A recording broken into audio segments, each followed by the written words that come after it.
போதி வணக்கம். வேதத்தின் கண்களாகிய ஜோதிடம். இந்த ஜோதிடம் தனி மனிதர்களுடைய வளர்ச்சிக்கு எந்தெந்த இடத்துல எல்லாம் அற்புதமான பலன்களை கொடுக்குதுங்கிறத ஒரு குறிப்பாக பார்ப்போமே. ஒரு தனி மனிதனுடைய வளர்ச்சிக்கு ஜோதிடம் மிகப்பெரிய பயன்பாடு தான்.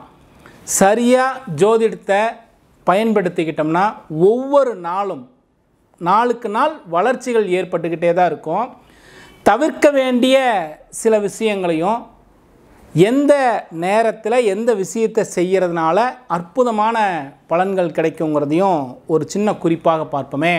சரி, ஒவ்வொருவருக்கும் ஒவ்வொரு நாளும் ஒவ்வொரு முயற்சிகளும் வெற்றியை நோக்கியதாக தான் இருக்கணும். யாரும் தோற்றுணுன்னு ஒரு முயற்சி செய்ய போகிறதே இல்லை, வெற்றி அடையணும். அதே போல் நாம் எடுக்கக்கூடிய எந்த முயற்சியாக இருந்தாலும் சரி, படிக்கக்கூடியதாக இருந்தாலும் சரி, தொழில் சார்ந்த விஷயமாக இருந்தாலும், வேலை சார்ந்த விஷயமாக இருந்தாலும் அடுத்த நிலைக்கு உயரணும், ஒரு வெற்றி ஏற்படணுங்கிற முயற்சி தான் எல்லா விஷயங்களும். சரி, எந்தெந்த காலகட்டங்களில் இந்த ஜோதிடத்தை சரியாக பயன்படுத்திக்கிட்டோம்னா ஒரு நற்பலன்கள் எல்லாம் ஏற்படுங்கிறத ஒரு சின்ன குறிப்பாக இந்த காணொளியில் நாம் பேசுவோமே. சரி, குறிப்பாக பாருங்களேன். ஒவ்வொரு நாளும் இன்றைக்கி காலையிலிருந்து என்னுடைய வெற்றிக்கான நாளாக நான் நினச்சிக்கிட்டேன். இன்றைக்கி காலையில் நான் எடுக்கக்கூடிய எல்லா விஷயங்களும் வெற்றி அடையணும் அப்படிங்கிற ஒரு எண்ணத்தோடு செயல்பட ஆரம்பிச்சிட்டேன். நான் முதல்ல சின்ன ஜோதிட குறிப்புகளை தெரிஞ்சு வச்சுருக்க வேண்டியதும் ரொம்ப அவசியம். சின்னதாக ஜோதிட குறிப்புகளை தெரிஞ்சு வச்சுருக்க வேண்டியது ரொம்ப அவசியம். ஏன்னா வெற்றிக்கான முயற்சிகள் இருக்குது பாருங்கள்.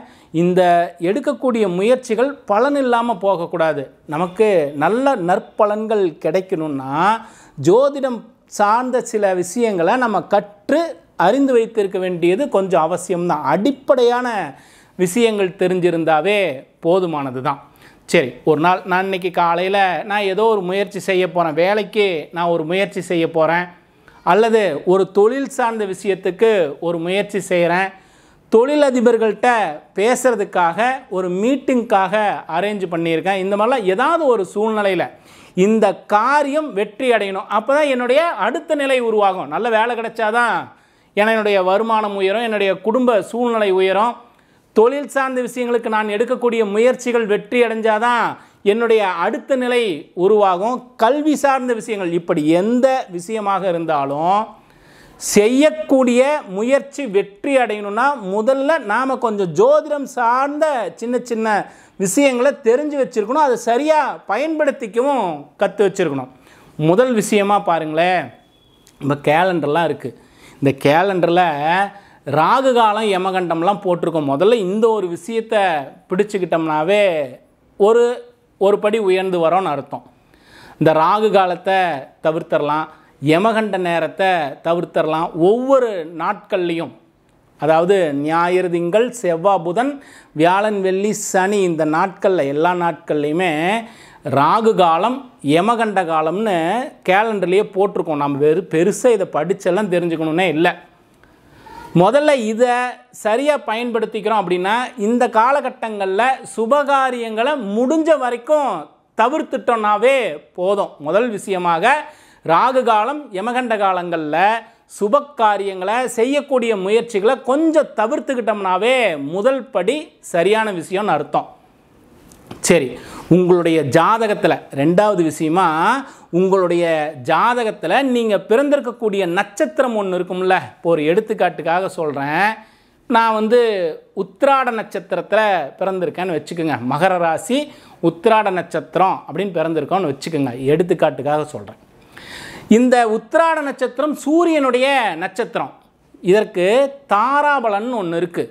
நான் பொருளாதாரம் சார்ந்த விஷயத்தை, பணம் சார்ந்த விஷயத்திற்கு ஒரு முயற்சி எடுக்கிறேன். யாருக்கிட்டையாவது பொருளாதாரம் சார்ந்த விஷயத்தை நான் பேசுகிறேன், பணம் சார்ந்த விஷயத்தை நான் பேசுகிறேன், இந்த காரியம் அனுகூலமாகணும்னா ஒரு சின்ன குறிப்பாக பாருங்கள். நான் பிறந்திருக்கக்கூடிய நட்சத்திரம் உத்திராடம் அப்படின்னு ஒரு எடுத்துக்காட்டுக்கு வச்சுக்கோங்க. இதனுடைய இரண்டாவது நட்சத்திரமாக வரக்கூடியது திருவோணம்.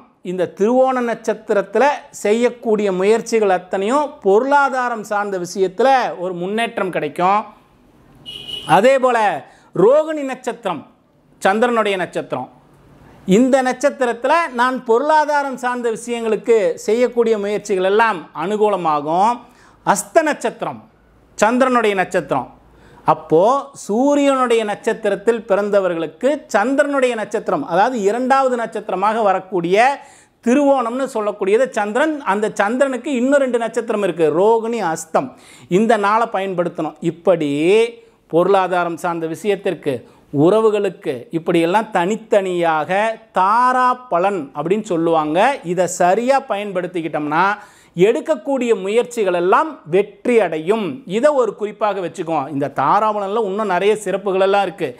இதற்கு ஒரு தனி காணொளியே போடணும். எந்த காலகட்டங்களில் வாகனங்களில் போகக்கூடாது, வரக்கூடாது, பிரயாணத்தை தவிர்க்க வேண்டிய காலகட்டங்கள் எல்லாம் எது, இதெல்லாம் நிறைய குறிப்புகள் இருக்குது. இதை தனியாக ஒரு காணொளியாகவே பேசுவோமே. இதை 2வது குறிப்பாக வச்சுக்கோங்க. உங்களுடைய நட்சத்திரத்திலிருந்து எந்த நட்சத்திரத்தை பயன்படுத்தினா பொருளாதாரம் நல்லா இருக்கும், ஒரு நல்ல உறவுகளுக்கு நல்ல சூழ்நிலை ஏற்படும், செய்யக்கூடிய முயற்சிகள் வெற்றி அடையுங்கிறது ஒரு குறிப்பு இருக்குது. இதை உங்களுடைய நீங்கள் பிறந்த நட்சத்திரத்தை வைத்து ஒரு சார்ட் இருக்குது, அதை முதல்ல ரெடி பண்ணி வச்சுக்கணும். முதல்ல எப்படி ஒரு கேலண்டரில் பார்த்தோன்னா ராகு காலம் யமகண்டத்தையெல்லாம் தவிர்த்துருங்கன்னு சொன்னோமோ, அதே போல் உங்களுக்குன்னு ஒரு சார்ட் ரெடி பண்ணி வச்சுக்கணும். இந்த சார்ட்டில் எந்தெந்த டேட்டில் நமக்கு சரி இல்லையோ, ஏன்னா ஒவ்வொரு நாளும் நீங்கள் அருகில் இருக்கக்கூடிய ஜோதிஷர்கிட்ட போய் டெய்லியுமா ஜோதிடம் கேட்க முடியும். உங்களை பற்றிய சில குறிப்புகளை நீங்கள் அறிந்திருக்க வேண்டியது ரொம்ப அவசியம். சின்ன சின்ன அடிப்படையான ஜோதிடம் சார்ந்த விஷயங்களை நீங்கள் தெரிஞ்சு வைத்திருக்க வேண்டியது ரொம்ப அவசியம். அதில் 2வதாக இந்த தாராபலன் உங்களுடைய நட்சத்திரத்துக்கு ஒரு சார்ட் வச்சுக்கோங்க. இதுவும் ரொம்ப அவசியம். சரி, குறிப்பிட்ட ஒரு விஷயத்தை பேசுகிறோம், ஏதாவது அனுகூலம் ஆகணும்.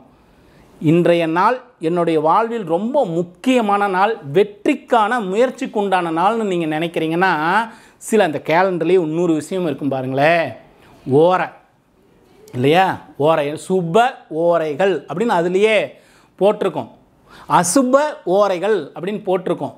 ஒவ்வொரு நாள்லேயும் இந்த யமகண்ட நேரத்தையும் ராகு காலத்தையும் தவிர்த்துட்டு வரக்கூடிய சுப ஓரை அப்படின்னு சொல்கிறோம். இதையும் ஒரு முன் உதாரணமாக ஒரு விஷயத்தை சொல்லுவோமே, குரு முழு சுப கிரகம் அப்படின்னு சொல்கிறோம். குருவினுடைய ஓரை சுபத்துவமான ஓரைன்னு சொல்கிறோம். அப்போது இந்த குரு ஓரையை நம்ம எந்த விஷயத்திற்கு பயன்படுத்திக்கணும், அப்போ இதையும் நம்ம கொஞ்சம் தெரிஞ்சு வச்சுக்கிட்டோம்னா இன்னும் அற்புதம்தான்.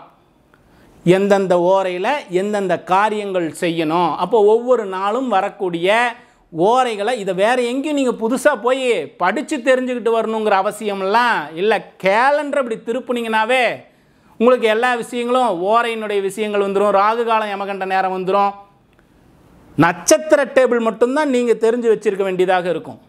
ஜாதகத்தை வச்சுட்டு நீங்கள் பிறந்த நட்சத்திரத்தை மட்டும்தான் தெரிந்து வைத்திருக்க வேண்டியதாக இருக்கும். இந்த 3 விஷயத்தை சரியாக பயன்படுத்திக்கணும். இன்னொன்று, முடிஞ்ச வரைக்கும் சந்திராஷ்டம நாள் அப்படிங்கிறத தவிர்த்துருங்க. குறிப்பாக என்ன சொல்கிறேன், இப்போ மேசராசினா சந்திரன் இருக்கக்கூடிய 2.25 நாளும் தவிர்த்துடணுமா, இப்படியும் ஒரு கேள்வி வரும். ஒவ்வொருவருக்கும் ஒவ்வொரு நட்சத்திரம் இருக்குது, அந்த நட்சத்திரத்தை பொறுத்து மாறும், உண்மைதான். அதே போல் 8இல் சந்திரன் இருக்கக்கூடிய ஒரு 2.25 நாள்னு சொல்கிறோம்னா, புதிய முயற்சிகள் உங்களுடைய நட்சத்திரத்திற்கு எந்த நாள் சந்திராஷ்டமம் வருகின்றதோ அந்த நாளில் புதிய முயற்சிகளை தவிர்த்துட்டிங்கன்னா போதும். ஆனால் இந்த 2.25 நாள் தியானத்திற்கு ஒரு அற்புதமான நாள், இறைவனோடு மனம் ஒருங்கிணைந்து இருப்பதற்கு ஒரு அற்புதமான நாள், மௌனத்திற்கு உண்டான நாள் இந்த சந்திராஷ்டம நாள். இதுவும் ஒரு சிறப்பு தான். இறைவனை எல்லா நாள்லையும் நம்ம நினச்சிக்கிட்டே இருக்க போகிறோமா? ஒவ்வொரு செயல்களிலும் நாம் இறைவனை நினைக்கிறோமா? இல்லை.